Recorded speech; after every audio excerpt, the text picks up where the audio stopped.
Voici le Motorola Moto G15 et aujourd'hui, je vais vous montrer quelques astuces et conseils utiles pour cet appareil. Pour commencer, trouvons et lançons ensemble l'application Paramètres, puis accédons à la catégorie Affichage. Ici, deux options que je voulais partager avec vous nous échappent. Donc, la première est l'affichage ambiant, qui est une autre façon de désigner l'option Always on Display. Vous pouvez l'activer et choisir la méthode pour réveiller l'écran, soit en tapotant l'écran ou en bougeant le téléphone. Personnellement, je vais activer l'option de bouger le téléphone, car cela déclenchera accidentellement l'affichage ambiant plus souvent que cela ne sera utile, donc je suppose. Mais cela dépend de vos préférences personnelles. Maintenant, si je tapote sur le téléphone, vous verrez que l'affichage permanent, le Always on Display, va apparaître, affichant l'heure actuelle, la date, ainsi que les dernières notifications reçues. Donc, une fonctionnalité plutôt sympa, si vous voulez mon avis. Une autre option dans la catégorie affichage est la méthode de capture d'écran à 3 doigts. Une fois activée, cela vous permet de prendre vos 3 doigts, de les poser sur l'écran comme ceci, et la capture d'écran devrait se faire. Donc, encore une fois, une autre façon pratique de faire une capture d'écran.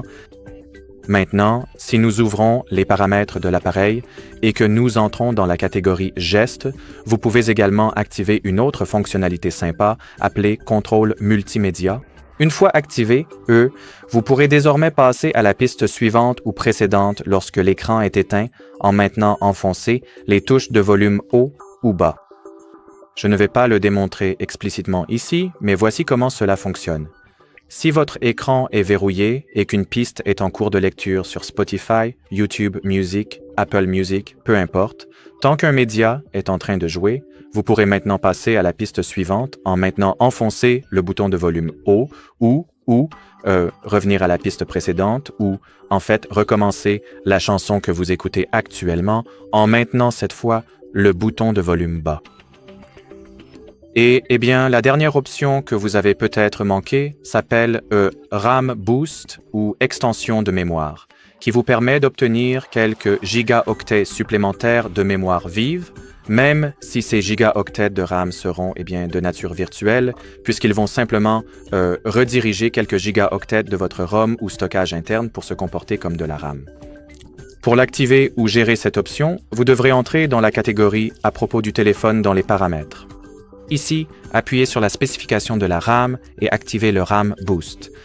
Vous pouvez maintenant le laisser en mode automatique, qui va optimiser la mémoire en fonction de ce que le système considère comme nécessaire, ou vous pouvez sélectionner manuellement 2, 4, 8 ou 16 gigaoctets de RAM supplémentaires. Gardez à l'esprit que, pour que ces changements soient correctement appliqués, vous devrez redémarrer l'appareil. Faites donc cela, attendez quelques secondes, et voilà, c'est à peu près tout, les amis. Si vous avez d'autres questions, laissez-les dans la section des commentaires ci-dessous, mais pour l'instant, merci d'avoir regardé et à bientôt.